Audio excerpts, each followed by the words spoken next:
Hi everyone and welcome back to another video.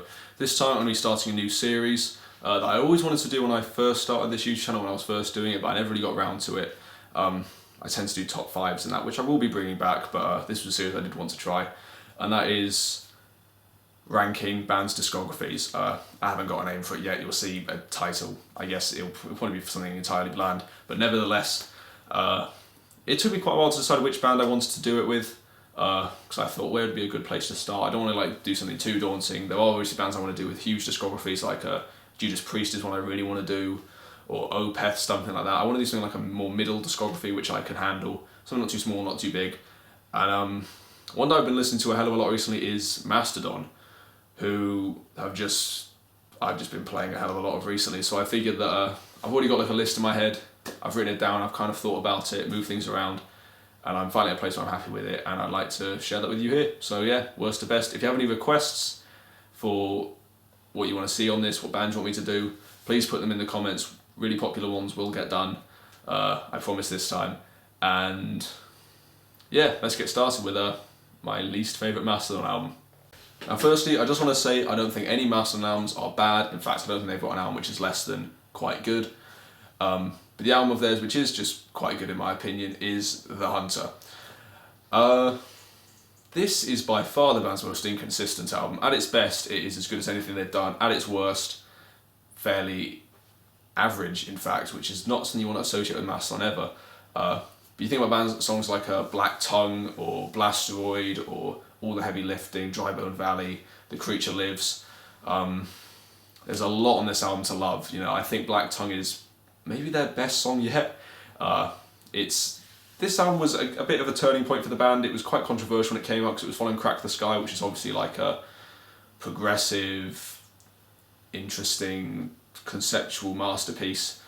And this was stripping everything right back to bare bones. As they said, they wanted to be like a Pink Floyd, but more in like Pink Floyd and Led Zeppelin, but a lot more on Led Zeppelin and a lot heavier, I believe was the aim for the album. And yeah, again, there are a lot of songs on here I really like. I really like Curl of the Burl, Black Tongue, all the ones I mentioned. But there's just some songs on here which I don't really remember that much. It also feels like it has a bit of a lesser identity in the band's discography almost. Its main identity is that it was just a strong change. I mean, it's a great tribute to Brent Hinds' brother, but as an album I return to, I don't really listen to it all that much. Still think it's very good, but definitely my least favourite in the band's discography. Up next, we had the band's last album, Emperor of Sand, and from this point onwards, I think all of them are absolutely great.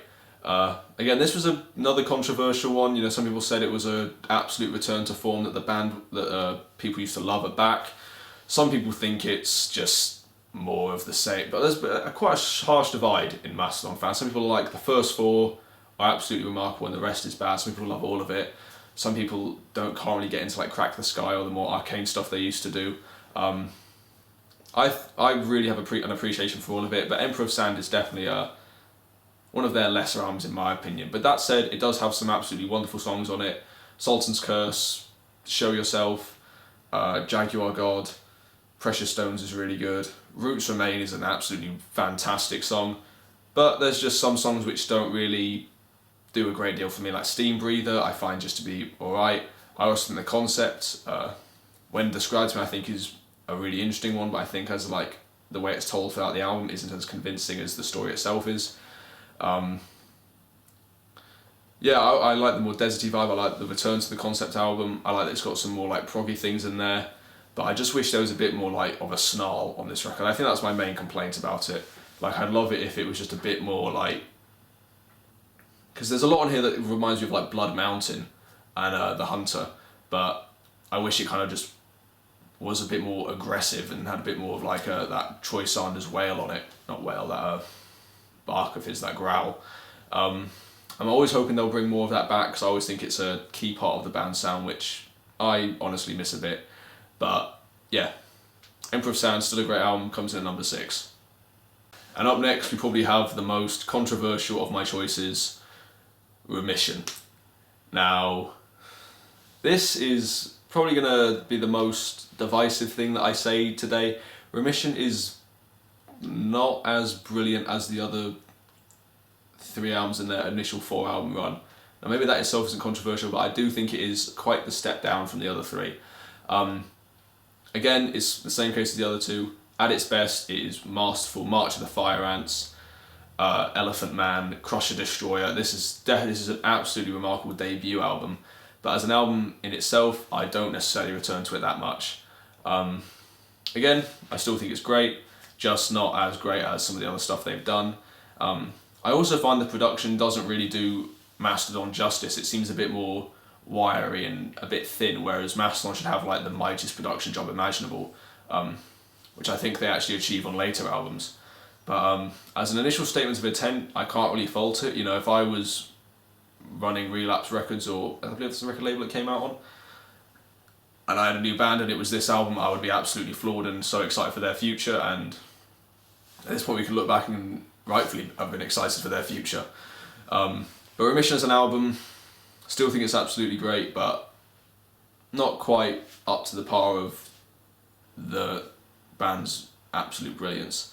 I know it's like a generic thing to say, like all the elements stuff, but this is definitely their most fiery album. It's definitely the most outwardly aggressive and almost like most evil sounding. Like it doesn't really have the progressive nature that some of their other albums have, and that's something that I really appreciate in Mastodon's work. So yeah, at number 5 we have Remission. And at number 4 we have the band's 2014 effort, Once More Round the Sun. This was quite a successful album when it came out. It won over a lot of people who didn't like The Hunter because it was a bit more progressive, a bit more wiry, a bit more colourful, a bit more eclectic. But I know a lot of people, they just went, this is not the Mastodon I came here for. It sounds too happy, it's not quite as menacing as they used to be, and that is all true. You know, listen to the Motherlode, that chorus melody is euphoric. But I also think that the colour on this album is what makes this album so entirely special. One thing about Mastodon that some people may have a criticism for is their albums are, which is also like a strength of theirs, their albums are very tunnel vision. It's like they have a goal and a sound and they commit to that entirely. Once More Around the Sun doesn't really have that. You have stuff like High Road, which is kind of has this like desert rock feel to it. Then you also have Aunt Lisa, which is like cheerleader chanting in it. Asleep in the Deep and Chimes at Midnight are more kind of morose. Tread Lightly is an because it sounds like a System of a Down style riff to it. The Motherlode is obviously one of the most popular songs they've ever done, and I find myself returning to the sound the most. I don't really have a clear reason for it. There's no like strong identity that I gravitate to about this album. It's just, if I'm going to put on a Mastodon album, it is actually quite often Once More Around the Sun. Despite many people seeing it as one of their lesser albums, I also think the cover, which a lot of people don't like, is just fantastic. I think it's like a stunning piece of work. I believe by the artist Skinner. But yeah, kind of brought back some of the prog elements back, but maintained that straightforward driving approach that they had on The Hunter. And I think that was a change for the better, and definitely my favourite of theirs since the classic era. But then again, I also think Mastodon, you know, they've had 7 albums and they've not really put a foot wrong. So when the classic era ends is who's to say. But one thing I can say is that this album is truly, truly great and very underrated in my opinion. Now the next 3, in my opinion, are all virtually flawless, but I did have to put them in some kind of order. And at number 3 we have Leviathan. Now I know what you're thinking, this is the band's masterpiece, how dare you put anything above this? This is Mastodon at their best. And I agree, I do think it's Mastodon at their best, but I also think it's their 3rd best album, if you can somehow fathom that logic coexisting.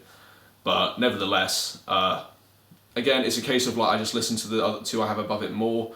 I think this album has some of their absolute best songs on it: Megalodon, Sea Beast, Joseph Merrick, Hearts Alive, Blood and Thunder, of course. I mean, Blood and Thunder is a song that Mastodon, one of those bands where I always tend to listen to the album full, but Blood and Thunder is a song that I always return to like individually, mainly for Neil Fallon's appearance on it, which I just think is one of my favourite vocal performances of the 21st century. A fabulous album, one of my favourite concept albums. This is one of my gripes with Emperor of Sound was that it didn't really tell the story as convincingly as I'd hoped it would. That is not the case at all with Leviathan. This is a masterpiece of storytelling. You follow it thoroughly. I know it's already like a famous book, so it's like, well, you had good source material, but the band really do it justice, and it's got all the heaviness and the aggression on Remission, but it's but it's got a lot more of like the progginess that comes from like influences like, I guess, Genesis and that sort of thing, and Tool and just Porcupine Tree. And I think it's a truly, truly great album. Like, not just like a great album, like, oh yeah, it's a great album. I mean, like, it's a masterpiece. Like, this is, if someone would say what are the 5 essential metal albums of the 21st century, it'd be hard not to argue for Leviathan's place in there. It's progressive, it's aggressive, it's gorgeous. It just has so much going for it. And yeah, I mean, again, it's number 3, but that is no sign that it's much less than the albums above it. And truly a fabulous album. Which brings us to the top 2, and at number 2 is the album which actually introduced me to this band, Crack the Skye. Again, another concept album, and probably their most bizarre of all their concept albums. I believe it's about a quadriplegic who time travels or travels. I'm still not entirely sure. But the concept is almost sort of irrelevant to this album. I know some people that will say that's sacrilege, but you don't need to know the concept at all to enjoy it or to follow it. Again, this is just, it's one of Mastodon's less heavy albums. You know, there's not many like harsh vocals or like big sludgy riffs on it. It's far more leaning on like progressive rock. But I just think it's just a great album. Oblivion is a incredible opener with I think this is the first album which has Brandela as an actual full-fledged vocalist on it, and he brings, I know a lot of people don't like it, but I think it brings a whole new flavour to the band. Like, you listen to Oblivion, you listen to that 3 vocal attack of Troy, Brent and Bran, and it's magic. It's just wonderful chemistry. One of their most complex albums musically, if not their most complex. You listen to like The Tsar or The Last Baron or the guitar work on Divinations, Ghost of Corellia with that kind of Japanese style lead guitar work, and it's so atmospheric. It just envelops you in its story. I think it's just and again, I'm going to keep saying it, a really tremendous album and a genuine masterpiece. I know some people who think this is Mastodon's worst album because it's the least accessible, hardest to get into, doesn't have as much replay factor, but for me, the more I listen to it, the more I get from it. I often find things in it which I didn't notice before. It's not short on riffs, it's not short on melody, it's got 2 like 10-minute songs on it, but each one of them just flies by. I have virtually no complaints with this album. I think it's essentially perfect. But the Mastodon album, which is entirely perfect without question in my opinion, is my number 1 choice, Blood Mountain. Crack the Skye was the first album I ever heard. I bought it fairly early on. I think it was definitely the first one that I the first one I owned. And the second one was Blood Mountain, and I was in a shop and they either had Leviathan or Blood Mountain. And while I had heard more about Leviathan, Blood Mountain was more intriguing to me. I knew the story of both of them, and Blood Mountain sounded more interesting. I knew I had like guests from bands I like the Mars Volta and Queens of the Stone Age, and of course Scott Kelly of Neurosis, who I believe has been on every single Mastodon album so far. And this is Mastodon perfectly striking that balance between catchiness, heaviness, progginess. Sleeping Giant has some of the best lead guitar I've ever heard, but then you also have like The Wolf Is Loose, which is just unbelievably savage. Colony of Birchmen with Brent Hines' vocals coming through, and a guest appearance from Josh Homme from Queens of the Stone Age. Just, again, this is an album like which just has such an adventurous vibe to it. And I know people will say about Crack the Skye, and I know I've said that about many of their other albums. But this album in particular, it just feels truly like an adventure. Closing with Pendulous Skin is just fantastic. Crystal Skull with that utterly perfect lead guitar work. This album, it roars out of the traps and it holds your attention throughout. I just think that most people will say either Crack the Skye or Leviathan is the band's masterpiece, and for me it's unquestionably Blood Mountain. You know, one thing that people always point out about Mastodon is their career trajectory is quite similar to that of Metallica, and in this case this is their Master of Puppets, and it's it may not be your favourite, but I think it's hard to argue that it's not their most impressive album, in the sense that it does everything right. They've tried to replicate the catchiness and like the stoner rock stuff on it more recently. I don't think they've ever done it as well as they did on this album. And just a worthy winner as the band's best album, and in the top 5 albums of the 21st century in my opinion. And if I was to do a top 20 albums of all time, Blood Mountain would have a surefire place on it. This album means a great deal to me. Everything about it is just splendid, and I can't say more than that. It couldn't be anything less than number 1 for me. So yeah, that's me ranking the Mastodon albums. Let me know your ranking in the comment section below, and please put a request for this one in particular. I know I always put at the end of my videos saying like, what do you want me to review, what kind of stuff do you want to see, but this is something which I do really need ideas for, because I've got some in mind. I want to do Judas Priest because I've been on a Judas Priest kick recently. I want to do Converge. I want to do, what else do I want to do? I'll do big bands like Iron Maiden or Black Sabbath. I'll do smaller bands like Wolves of the Throne Room, if that's the sort of thing you want. Yeah, let me know what you want to see. Put your answers to the Mastodon ranking in the comment section below. I really do enjoy this series, so I want to keep it going. So yeah, thank you very much for watching. See you guys in another video.